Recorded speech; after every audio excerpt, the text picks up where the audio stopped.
Have you ever considered starting a towing company? I make $100,000 per year per truck towing cars like this every day. Kenneth Orme is going to share all the successful strategies you need to start a towing company. I have drivers that can only earn $400 a day where I can earn $800 in a day. Benefit of leasing is you can get into a vehicle with a limited amount of money. I can't find a job, I'll make a job. This is America. If you did $10,000, you're gonna have at least $3,500 in fuel. That's what the truck earns for picking up this. That's pretty good turnaround for just a couple minutes. I double my profits this way. The other thing you're gonna have to have is a snatch block. That's how in 3 years I have 4 trucks. So Ken here, wait, I thought we were gonna talk about.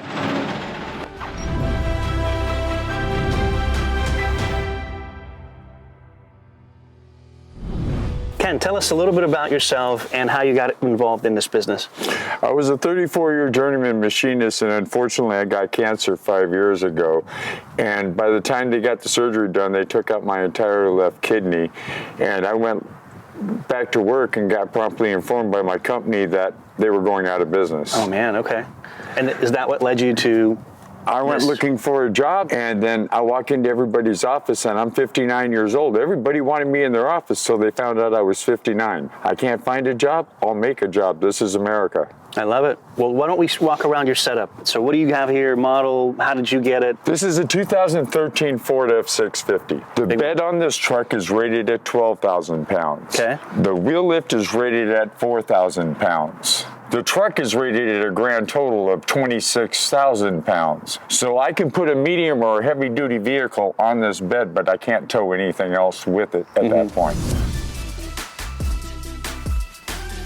How did you find your first customer? What did you do specifically? I had a contract with Insurance Auto Auctions before I owned my first truck. I went at it with the attitude, get somebody who's going to use you and then get the truck. It does me no good if I have a truck and I'm stuck making payments and I don't have anybody that's going to put me to work. Okay, so let's touch on that then, because I think it's very important for our audience, and that is, how did you get that relationship with IAAI, and any suggestions on having those contracts in place? There's companies like Copart, Insurance Auto Auctions, and other places like that that hire subcontractors with towing trucks, and that's how I got into it in the first place. Did you just walk in and say, hey, I've got a towing company, and put me on your list? Does that cost you anything? No. Well, I've been there 3 years now, and I'm one of their senior people. There you go. They see me as their troubleshooter. They have a problem, they send it to me. I make sure it's taken care of. Let's talk about break even then. So there's a certain amount of dollars you put into the business to get going. How soon did you get that back? Because of COVID, I just started my business. Just bought my second truck when COVID hit, and then all of a sudden I got a truck that has to sit in my driveway for a year. Break even point hit about maybe 6 months ago. Okay. Because every penny I make goes back into the business. That's how I have 4 trucks now. Not bad. So if I didn't want to scale with 4 trucks and I put in $6 grand, how many tows do I have to do to get that back? Can vary from market to market. I earn an average of at least $10,000 a month. If you did $10,000, you're going to have at least $3,500 in fuel, depending upon how many miles. And I've had drivers that want to get gas up in King County where it's 60 cents a gallon more. No, thank you, King County.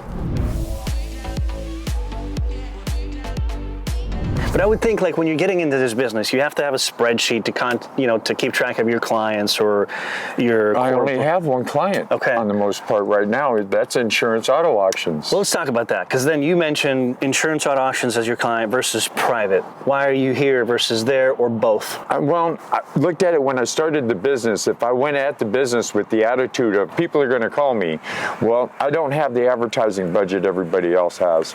So I'm going to be pretty well out on that. But working for the insurance companies, I'm not getting rich, but like I said, I earn $100,000 a year per truck.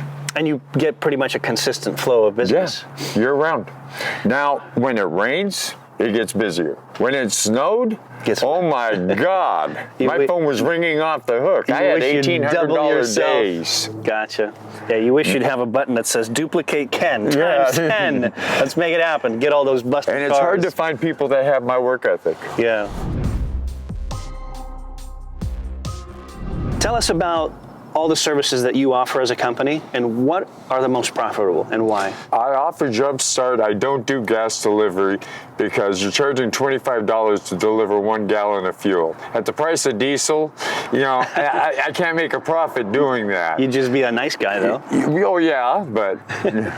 So what other services you I do jump starts, motorcycle towing. My most profitable is lockout sew. And anywhere within 10 miles of my yard is $60, and it goes up $20 every 10 miles. Can you open up my Tesla if I called you on it, or have you done that one? I haven't done a Tesla yet. Just curious. I have all the equipment on my truck to open up just about any vehicle I need to. Why is that most profitable? I mean, what are the profits there? 50%? Well, let's see. I'm there for about 3 to 5 minutes tops, and I charge $60. That's pretty good turnaround for just a couple minutes. If there's anything important in the world of licenses when you start a towing company, what can you tell our viewers? What are important? Where do you get them? Any tips, tricks on that? Your business license you're going to have before you can even start your business. Check. Now, to drive a truck like this, at $26,000 and under, you can do that with a regular driver's license. All right. Now, when you get into my medium-duty wrecker, now you're talking about you have to have a commercial driver's license. Oh, the CDL? Yes, Okay. because of the weight of the vehicle, because the average semi weighs about 30,000 pounds. That's a whole different animal. Yeah, and you're not picking that up with this. And they want to make sure that you have the experience and training to be able to do that. So it's a month-long course to get your CDL. Okay, and then insurance was exuberant. I mean, why is it so much? It's 12, 14 grand a year? Per Almost. truck. Per truck? Per truck. You said 6,000 per half a year. That's not all for all your That's trucks. 6,000 for one truck. That's My insane. renewal is coming up next month. For 3 trucks, 15,000 and change. Can you have lower insurance, but then you're risking something else? It's not worth it because Good tip. I have to have a minimum of $250,000 for any vehicles I have on my deck. The biggest fear the insurance company has, I'm not going to have this vehicle strapped down securely. It comes off the deck and lands on somebody else that's going to kill somebody. Yeah, I see that. So that's why the insurance is so expensive for a flatbed truck. Wreckers are considerably cheaper, but with a wrecker you can only haul one vehicle at a time, whereas I double my profits this way. What's your average monthly revenue I average right around $10,000 per truck. before take-home profit? If that even happens, right? Well, Most of it every back? penny I make in the business goes back into the company. That's how in 3 years I have 4 trucks. I see. I have $200,000 worth of trucks sitting in my yard. And it all started with me getting this truck. So this is the first trophy. Yeah. What do you have here? I mean, what's important when you're doing your day-to-day? What's inside this box? Inside this Give us box, a little sneak peek. Just everything you need. I've got my flares that I have to have, my fire extinguisher, my air hose so I can fill up tires, jump box so I can start it. Right. Ultimate strap down methods for vehicles that have a tore off wheel or stuff like that, and tools to accompany everything I need to do. I mean, are we talking thousands of dollars here, or what would all this be worth? No. This is the most expensive thing I have in here, and that was $250. Okay. I want to have a good jump box, Right. one that's going to jump several vehicles, not just one. Okay. Besides what you have in here, Ken, what else is a must-have with either the tools or systems that you have on this machine here? It's important to have 4 straps, one for each corner of the vehicle. All vehicles have to be lashed down in 4 places. And they got that special spot there, okay. So if you're using the winch, that counts as 1. You still have to have a strap on the front and 2 straps or chains on the back. Is that a law, Ken? Yes. Okay. So you're just abiding by that In requirement. compliance with the laws. Now, a lot of people don't run a bungee cord like I do on my chains, but that's so they don't drag the ground. If they drag the ground and the state patrol stop you and half of the link wore off, they're going to make you stop right there, leave that vehicle, and go get new chain. Right. What is your monthly overhead, Ken? My monthly overhead is right around $4,000 to $5,000 per month. I have 2 trucks I have payments on, plus each truck costs $50 a day for insurance. How does that vary when you drive versus the employees driving? When I drive, First of all, I don't draw a paycheck. Every penny I get goes back into the company. Once my business is successful enough, I believe it's going to pay me back. Well, versus employees, when they drive, Now, obviously when that they increases drive, your... they get a third straight off the top, then all the other expenses come out. So if I'm lucky, I see maybe 15% of the revenue from that. So if they can do the type of work I do, well, then that pushes the margin up. Because I have drivers that can only earn $400 a day where I can earn $800 in a day. Seems like in this industry, and we've interviewed a ton, that volume is super important if you want to make more, right? That's really what it comes down to. Yes, and it's all determined by the driver. Right. For somebody that wants to get started, Ken, but doesn't have much money, right? What would you tell them? How do they get into this industry? Start somewhere. Do they finance? Do they lease? Do they go to the bank? Their grandma? I went looking for a loan so I could buy a tow truck and found out that you can't get a loan to start a business unless you've been in business for 2 years. I wound up going into it on a lease rent-to-own. The truck sold for $50,000. By the time I'm done paying for the truck, it'll be $106,000. Wow. In a nutshell, what are the pros and cons of leasing? The benefit of leasing is you can get into a vehicle with a limited amount of money. Right. The downfall of it is if you don't find the right leasing company, you're going to be paying them double whatever the original amount was. So do a little diligence and find out. If they say there's no penalty for prepayment, make sure that the amount is going to be adjusted. Tell us about marketing, advertising strategies that have been successful for you. My most successful one is word of mouth. I pick up your car, you're broke down. I give you an experience unlike any other tow company has ever given you. Now, you're going to tell your friends. Yeah, most likely. And they're going to tell their friends. I get so many calls from people telling me, I was told I need to call you. Nothing else. That's it. Man, you're really keeping it simple. Yeah. And doing great. I try my best. If I give you the best experience you can have out of a bad situation, what more can you expect? It's such a joy to hear that one of our viewers was inspired to start a business after watching an UpFlip video.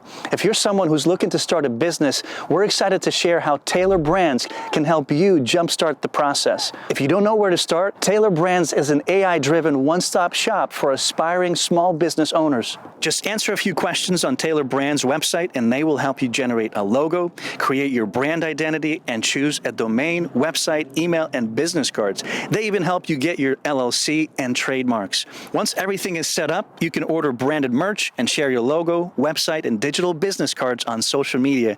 They can even help you with templates and get started making money. The best part is you can get all this for the fixed cost payment with plans starting as low as $8.99 per month. So make sure to check them out today, and you can use code UpFlip40 for 40% off Taylor Brands plans, or click the link in the description below. As we walk around your truck and sort of these two vehicles that you'll be hauling, do you use any systems or SOPs to manage your workflow? On my workload, as soon as I come back with 2 vehicles, they assign me 2 more. But do you use like a software, an app to manage that? Just the app that they give me at Insurance Auto Auctions. Okay. Are they the ones that you solely work with? They're my primary source of work. I'm also trying to branch out into the private side. Okay. But if you're trying to get work on the private side and you're starting a business, you're going to be out of business before you make your first payment. Okay, that's an important tip. We'll ask you more questions about that so we can dive in deeper. Ken, what is this thing? It's a tool that every tow company needs to have. What does it cost? That is a cordless tow light made by Towmate, and it's $220. Every time you press a brake, this thing lights or on. turn signals. Oh, turn signals too, okay. Yeah, so you're never incorporating the vehicle. I'm not stringing wire every time. It's real quick. I can pick it up. Oh, it's on magnets, okay. Let me see how heavy it is. Have you ever lost these things? I've had a few lost, and I found out the hard way. Some cars have plastic hoods. Magnets don't stick to plastic. Let's talk about how you differentiate yourself from your competitors. How are you different? What are you doing different? Well, the one thing I have that I'm different from everybody else, I have no hidden fees. Most of your towing companies will charge you anywhere from $75 to $125 just to use the winch to pull your vehicle on. Oh, wow. Now, I consider that part of the job because 9 out of 10 times you're calling because your car won't run. So why is it fair to you if I charge you an extra $125 for 5 minutes of work? Is it fair? It's a business. I wouldn't be happy about it as a customer. I'd be like, But I've been the person trying to figure out how to pay for emergency roadside assistance and still eat that week. It's not fair to put somebody through that. Any other way, or just you keep your prices low and not do any I keep my prices low because you've got a body shop or a car shop that's already going to see how deep they can put their hand in your pocket. It's not fair for me to be the first one. So why do you think most or a lot of towing companies fail when they do? What do you think causes that? It's hard to find employees that have a good work ethic. If they break or damage something, they have a tendency not to want to discount. You know, it was like that. It's been that way for a long time, things like that. So employee reasons. Mismanagement is another thing. If you're not paying attention to what your driver's doing with your truck and how he's taking care of it, a sensor for your car costs $50, $60. A sensor for this costs $750 to $1,000. Right. I want to ask you about advertising. What are you spending per month, Ken? Well, advertising, I have to have a presence out there in the digital world. Otherwise, I'm not going to get any phone calls. Yes, so that runs right around $300 a month. And how does that allocate across different platforms, or is it just one you're using? You know, I've got 3 different companies that are working on my website. One does take care of all the video and all the information and everything. The other one's trying to constantly keep me updated and keep me at the top of the list. Anything go to Google per se out of the 300? Oh, no. I tried that in the beginning. But the problem with doing Google is, I say, I'm going to spend $500 a month. But I may have people calling from 80 miles away that aren't going to utilize my service, and it's costing me $1.50 every time those people call. There's probably a way to put a demographic and make sure that those people outside I'm sure there is, but I don't have that ability. Okay. And I'm not computer smart. You know, you want to give me an engine, tell me to tear it apart, rebuild it, figure out what broke in it, why it broke, I can do that. Well, on that note, I want to tell you and our audience, you guys should check out our podcast, because that's where we talk about a lot more stuff, especially marketing, advertising. We've got incredible experts that talk about all those important things. So check it out, upflip.com/podcast. Let's talk about business problems that all of us face on one level or another. What are those problems for you, and how are you solving some of those things? The biggest problem I've had having my own business is I have trucks that the drivers are allowed to take home every day. Okay. And getting them to understand that that's not your personal vehicle. Elaborate more on that. I get 8 to 9 miles to the gallon, depending upon how you're driving and what you're hauling. I see. And if you're out there putting 40 to 100 miles extra on that truck, that hurts my bottom line. So did you allow that before and then stopped, or you never did, but the employees? I had a driver that was putting an extra 100 or 150 miles on my truck every day. When you're working for the insurance companies, I know if you're going to zone 6, well, that's a maximum of 30 miles out, 30 miles back, 60 miles. Right. So it's real easy for me to calculate how many miles you should have put on that truck versus how many miles you did. Right. And then I wound up having to put trackers on my trucks. Let's do a quick blitz time with you, Ken. Just fun questions, but we can also learn from them. So what is your favorite business or book in general? My favorite book was Jurassic Park, because it taught you to think on your feet real quick. I like that. Okay, if you could win the lottery today and earn a fortune that would last a lifetime, would you give up this business? No, I'm a workaholic. What's the most outlandish purchase you've made? I've had 48 vehicles at one time that were all belonging to me. That's crazy. And 34 motorcycles. What's one of your hidden talents? Can you show us if anything? Show you? I can't. I do artwork. You do artwork? Okay. I used to do greeting cards and stuff like that. That's awesome. Okay, and last one. What's the one thing you cannot start your day without except coffee? Tell you the truth, my old lady and God. That's awesome. Ken, tell us about this guy. What's his role in the company? What's Charlie, his name? he protects my truck. I had my phone stolen out of my truck once, and you know, he'll lick you to death, but people don't know that. Don't tell him that he's the nicest thing in the world, right? Hey, Charlie. But let's fly through a couple more pieces that you would think are must-have for any towing guy or gal. 2 things that I can guarantee you're going to need. That you can't live without. You're going to have skates. The skates go up underneath the wheels. You knock them up underneath with a hammer, and the tire will lift up off the ground. The skate will go straight up the deck. It doesn't matter which direction the wheels are turned. That's good. Where can I get one, and what does it cost? These go for about $60 for a pair of 2. It's best to have 4, because if you've got an all-wheel drive vehicle and it don't want to start and you can't get it out of gear, well, the only way you're going to get it off the deck is you're going to have to put a skate up underneath each wheel. Okay. The other thing you're going to have is a snatch block, because when the vehicle goes to go dragging off at an angle you don't want it to, you can utilize that to drag the vehicle back the direction you want it to. You can also hook that on the trees when you're having to do a long recovery. All right. Wrap one of these chains around a tree, hook that onto it, and run your cable out.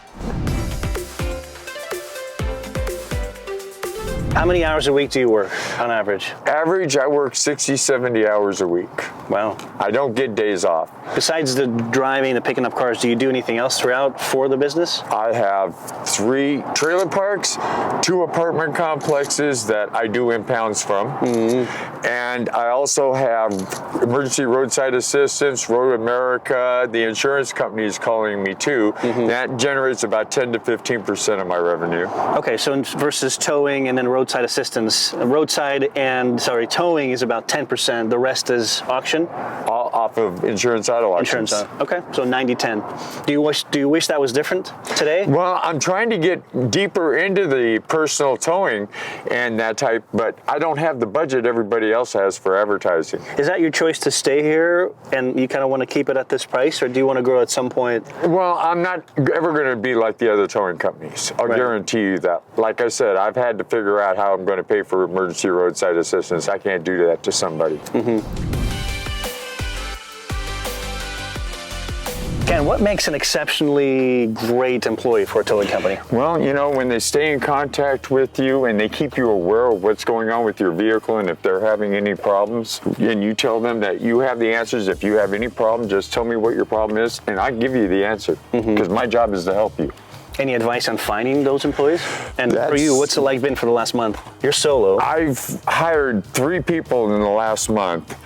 2 of them I had to fire and 1 quit, because I explained to them, you know, the truck needs maintenance. I can't be driving 16 hours a day or something like that, and you're out there 12, 14 hours a day, and I can work on my truck, your truck, and everybody else's truck. So it's just not going to happen. You have to take care of the truck. So if you don't know how to be a car mechanic, that probably be a tough I'm even willing to teach you what you need to know. I don't have a problem with that. Makes sense. Because we succeed together as a team, or we fail as a team. What is the pay structure? So you have this corporate relationship with the auction. Well, what do they pay you per vehicle? Let's see. That Highlander is $100. That's what you earn. That's what the truck earns for picking up this. This vehicle is an $85 vehicle. They have zones for every vehicle. Okay. If I go up to Anacortes, which I've done, that's $240 per vehicle. Right, but you wasted a lot more fuel or used a lot more fuel. So what are you netting on these 185, 250 at the end of the day? Especially with diesel these days at $6. Oh yeah, I know. That's really killing me. But at the end of the day, I'll tell you the truth. I can get a profit of about $300. Okay. And that's doing 6 cars in a day.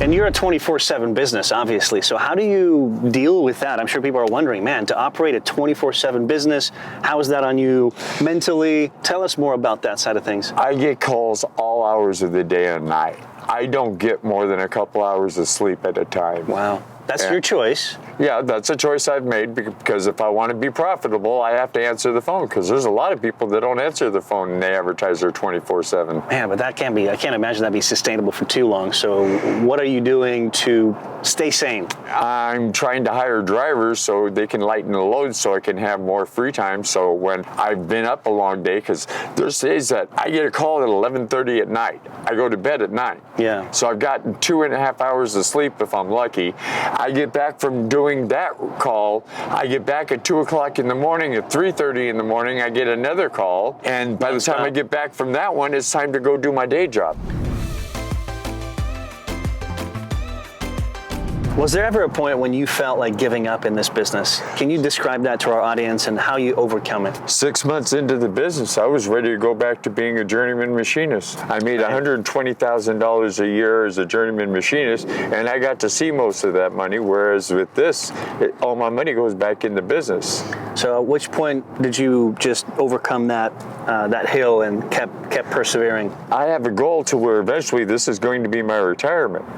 So if you want to achieve a goal, you have to figure out what sacrifices you're willing to make. Absolutely. When you first got started, Ken, did you do some kind of financial planning?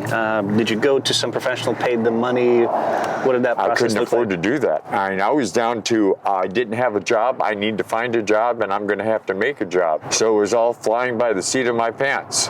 What tips, suggestions do you have when it comes to financially planning to get going? What would you share with our audience that would be of value? Make sure you have a good line of credit, because without a line of credit, I wouldn't be where I'm at now. Amazon turned out to be one of my best friends because they gave me a business line of credit so I could order any equipment I needed for the truck. Interesting. Okay, I was going to ask you that question. So, like, when you buy your equipment, do you go to your O'Reilly's or did you? Well, no. I have Zips AW Direct, and that's where I buy a lot of my stuff from. The tow light I buy directly from Towmate, but a lot of my other equipment I buy directly from Amazon. Gosh, who doesn't these days, huh? Well, they have everything. I don't have time to go shopping. But maybe that'll be true soon. If you wanted to double your revenue from 100 to 200, what would you need to do and add to your business to make that happen? Well, the first thing I need to do is I got to have a good, dependable truck, and a good, dependable truck you can get anywhere from $25,000 to $30,000. So add more reliable trucks. Anything besides employees? And then trying to find a qualified driver that's going to put the work and effort in that's required. It's not a hard job. You get out, you do 15, 20 minutes worth of work, and then you're driving again for another hour or so. Okay, well, for somebody that loves driving, hey, that's something you may want to consider, right? And the craziest part is I used to get upset with traffic. Traffic doesn't bother me now. I'm getting paid to sit in traffic. Give me a highlight of an exceptionally great customer experience that you focus on. I treat them like family. You know, I don't look at you as a mark, the next person on the line that I'm supposed to raid your pocket or anything like that, because I help you in your time of need. Now, you're going to pay me for those services. Now, if I treat you right, the next time you need help, you're going to call me. I'm going to think of Ken with Charlie. And I don't care how long it takes me to do whatever I do. I don't get upset. I don't get mad. I do the job. You weren't open that long before the pandemic came. It almost killed my business. I was going to say, how did you get through it? What did you do? I was fortunate. I had a girlfriend that had a job, and basically she was giving me her paycheck every week so I could get through. How come you couldn't drive cars that are broken during that time? That doesn't make sense. Because nobody was driving. They shut everything down. Okay. There's no cars out there moving. There's no traffic, so there's no accidents. You know, and it was great at first. There's no traffic. I can make great time getting to pick up my vehicles. But shortly down the road, there's 35 tow trucks sitting in the yard waiting for the next run. And when you need to make $400 a day to cover your overhead, and all of a sudden you're making $100, $120 a day, man, that's a tough blow. It is. Did you do anything specific to get through in terms of marketing, finding business, or did you just kind of sit out? I took on doing impounds and any type of work I could find to try to survive. Whoever needed a truck, you're there. Yeah. Okay. And when you need to learn something new that you don't know, which resources do you go to learn something? YouTube for a lot of things on my truck. I don't know didn't know anything about diesels when I first started the business, and I've spent I don't know how many hours on YouTube trying to find the answer to my problem. So you went to the YouTube University of sorts. Yeah. Man, no other local resource or book that really the blessed library you? will help you because they'll give you diagrams that you might not be able to get through the conventional sources, because like one of my trucks has air over hydraulic brakes. Now if I want to look up air brakes and how to disassemble it, there's all sorts of information on that. Air over hydraulic, there's almost no information. Okay, good to know. Seasonality of this business. Every business that we've interviewed goes through some kind of seasons.